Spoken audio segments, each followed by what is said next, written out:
Hey, I hope you're well. I thought I'd record a quick video on GA4 because I am seeing a lot of people start to panic, a lot of confusion as we near July 1st when GA4 rolls out. So I thought I would provide a non-technical business perspective way to think about and approach GA4 because I'm not seeing people do this and I think it's needed.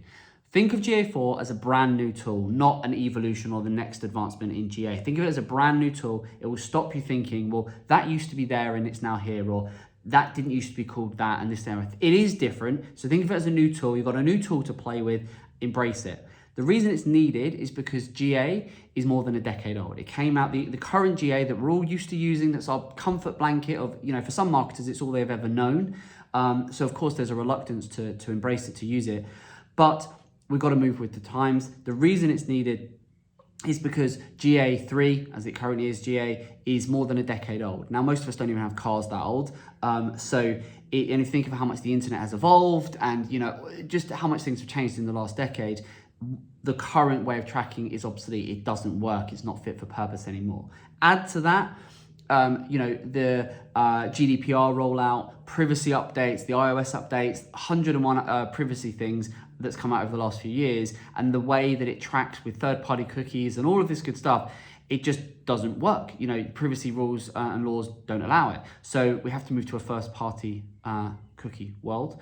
It enables GA4 enables brands to track website and app users, which is just so much easier.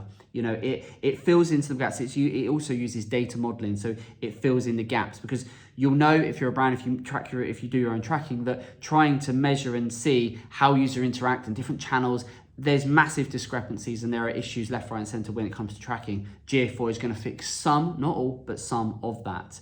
And it's going to do it because it's event-based rather than session-based. It uses first-party cookies rather than third-party cookies. It works hand in glove with GTM, which is, again, a good thing for a variety of reasons, which I'm not going to get into on this video. It is a tool that's set up more for the analyst rather than the marketer, is a good way of thinking about it. So what I mean by that is it is quite technical. There is a learning curve to doing it. You are going to need to involve your developers to get it set up, but just embrace that. Just get your devs to go, right, set the basics up. They're very easy to do. If you're e-commerce, get the e-commerce side of things set up. Again, it's not that difficult. There's more and more literature, YouTube videos, etc. to watch to be able to get it set up.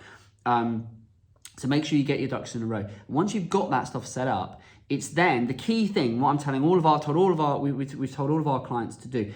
The key thing then to do is, like brands did it with UA, is then actually not worrying about becoming a master on GA4 and knowing where everything is, but actually just going, right, from a business perspective, what do I actually need to know? I want to know this. The rest of it is noise. I don't need to worry about that. Identify and then build reports and dashboards and be clear on where you need to navigate to find the key bits that you need for your role, or for, if you own the brand, or if you have a set criteria that you need to report on, be clear on where that stuff is. And then just disregard the rest. You don't need to worry about it. And I think people are because GA, the current GA has just been such a comfort blanket. It's all so many people have known their entire careers. They're so reluctant and they're getting really worried about it. And especially as the deadline looms, there's really no need. We're not stressed about it at all. And just acknowledge that it's not perfect. It's still evolving. Google's still working on it. It's already, in the last 3 months, it's improved massively from where it was. And they'll continue to do that as they get feedback based on the system. So don't worry about it. If you haven't already got it set up, then you are behind the curve. Get it set up because it is needed. And, if you need anyone to give you a hand, then just give us a shout and we'll see what we can do.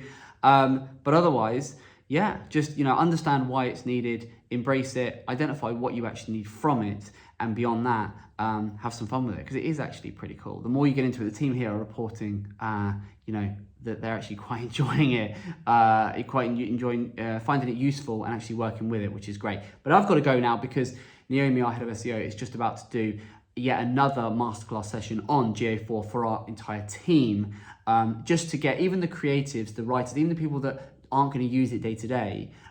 We want to upskill them to make sure that they know where everything is, how to use it. So I'm going to go and listen in on that, and I hope this is useful for whoever watches this. Thanks so much. Take care.